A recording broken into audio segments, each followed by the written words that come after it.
This is just a simple one after you saw just a little bit. And like these are very detailed. Like we tend to, I think everybody carries little magnifying glasses around with them at this point for any of the chart packs that come out at workshops. Because all of these are actually numbers that mean something and words that mean something, right? But you usually need like micro lens to read it. But this is showing a close-up of the section of that map that we just saw that corresponds to our galaxy. And it's showing how these can be translated. These locations can be translated into, like, where is the Milky Way core, okay? If we go and find Milky Way, this is something like in the science books, right? The local group of galaxies. We got the Milky Way here, we got M31 up here, right? These are those two that used to be together. This is what science already knows by, studying space in the way they study it. The core of Milky Way, they already know, has a black hole in the center of it. The core of Milky Way's black hole would be right here. M31 is right here, and we're in this twisted down offset here in these spheres. So you can literally find us in the maps. And this is how the Adashi masters, they will not use words like time lords and that kind of stuff. They hate that power thing because it's a twist on power. The Lord concept where, Lord and Master, so above. They really just don't come from there. They are adepts. They are adept at what they do. Yes, they have achieved Christ's star ascension. But anyway, they use these. These are their coordinate maps. And you know how they use them? Once you get to the point where you ascend, you simply visualize it. It runs the encryption through your field, bang, zoom, you're gone, you're there. Speed of thought. And that's what so there's a purpose behind showing this, in other words, such that the individuals that see it can then begin to internalize the maps themselves and then start, because there's going to be... It will bring back their own ancient awareness of their these memories. things. Yes, that's why the Guardians wanted to be able to show. Okay. That's why we use tons of graphs every time we have a workshop. Okay. Yeah. But it helps. I mean, if you can read them forever and kind of go, oh, okay, I kind of get that.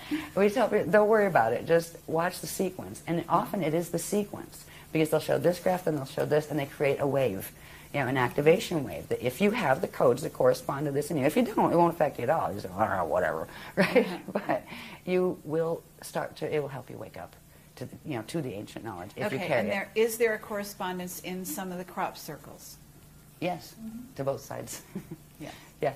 Yeah. Some of them are very not friendly, and some of them are. I remember we were really thrilled when the Guardians actually said, that's ours. There was only one. There was one. It was a number of years ago, but we actually have a picture of it on one of the covers of our Templar manual thing. Yeah. Where is that? Milk Hill on that one? Yeah. In England. Give me this. Oh, this is just showing you, and I talked about the overlap between us and our parallel. Okay? We're back in these maps again. These are called the probability maps when we look at them with just the balls without the bones. And when you're calling them probabilities, are you saying that, in other words, that means that certain things could change within these maps? Certain areas could activate, certain other places could close down? Yes and no. Yes, but within a parameter. Okay. Within a set parameter. After a certain set of things occur, a probability locks in. Okay. And then whatever is in that probability must follow through to whatever the natural next point is. Okay. And that's what we've been stuck in. We've actually been stuck in this probability system on Earth for ages now, for many and what you're saying is the probability system here locked in, and that's why they're doing a 200-year evac, as you call it. The probability locked in when the solar core closed, the sun is dying. All right, and that is going to start at some point create, red pulse, which is a vapor wave that takes out any life on the planet. And when that event happened, that is something that you can't go backward from. All right, so you are locked into that probability, and then there are various versions of what you might see, but certain things are going to happen, period, and you can't change them no matter how much you push out and visualize it, right? Or no matter how many people you get together to do a world peace meditation, right? Because we try to do those too, right, to help the grids. Yeah, so we did lock into that probability, and when the solar gate things happened. The fact is, in our I'd also system, like to talk about why or how that happened, that the sun did end up in that place, locked in. But we don't need to digress right here just for It'll future. probably get me in trouble if I answer that one fully. But don't I always anyway? There's a group of, there are a bunch of different, it's not just Zetas we're talking about. The Zetas are the little guys on the block. Don't even worry about them at this point. There's a group called the Thetans, and they also run a very popular movement on the planet. And there's another group called the Borgia. They are from the parallel Akasha, part of the black hole system. They have been trying to get control of the grids here. Everybody's fighting over the Death Star Merkaba, because it's here and it can be activated. So you're and saying now there's a bunch of systems that are fighting over this, right? Well, they actually tried to activate what's called the Mica Mecha complex. The Mica Mecha complex is a set. Mica is on parallel Earth, and the Mecha complex is here, and it is a set of wormholes that connect in through the Thetan grids. There's like certain implants here that the Thetans put in. So they actually tried to blast through to activate that and take it away from the other groups, FA groups, who were actually activating it. And it overloaded the solar core, and that creates a spasm. And when a prana seed spasms, it locks. And when it locks, it cuts the connection to the natural breathing that would happen between it and its dark matter template. And that is when Bardo starts. And the sun entered its Bardo cycle when that occurred. And it was grid wars. If you want to chalk it up to one thing, grid wars, again. This is stuff that is happening not because nature had it happen or God had it happen. No, this is because people are acting like crazies in this universe. You know, they are. They're just like so far gone in the don't get it anymore that, you know, we all came from the same place and we're supposed to work together peacefully. And you know, this crew just doesn't get it. The ones dealing with these particular. Okay, but are you talking about when you say Thetans and other groups? Are you talking about off-planet beings that have come here, that are here? Maybe are they physically incarnating? Yeah. Are they taking over bodies? That sort of thing. Yes, those two. Yeah. And then also, what about the ships that we've been seeing near the sun? What are they trying to do? Depends on which ones they are. I think Okay. you have various ones up there. Okay. But I just is got there- ours aren't up there. I mean- You just said, all right, Guardian said they're not theirs.